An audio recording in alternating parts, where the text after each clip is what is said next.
talagang, although nagbasa lang doon sa topic na hinahanapan ko ng pagkakataon na dapat doon kayo nag-focus sa mga sitwasyon na ano yung nilalaman ng module. Yung mga iba parang nasa bag lang. Kasi kung paano niya nilagay from the very start, ganoon din sa natapos. Wala man lang akong nakitang mark ng fingerprint niya, kahit isang pahid lang ng ballpen, kung ano yung kulay yan. Marami. So iba sa inyo talaga, hindi nagbasa. Alam ko yun, kung sino sila. At nakikita ko doon sa pangalan nung nakalagay sa module.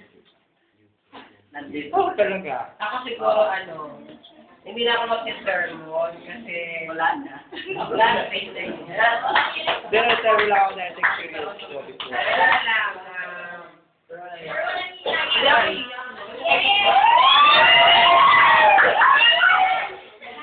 Hindi siguro na sabi ko lang talaga.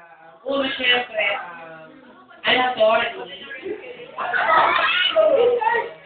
Kaya, alam mo, yun na, medyo nasasaktan sa mga way na pagsalita ko. Wala na, pagiging ako.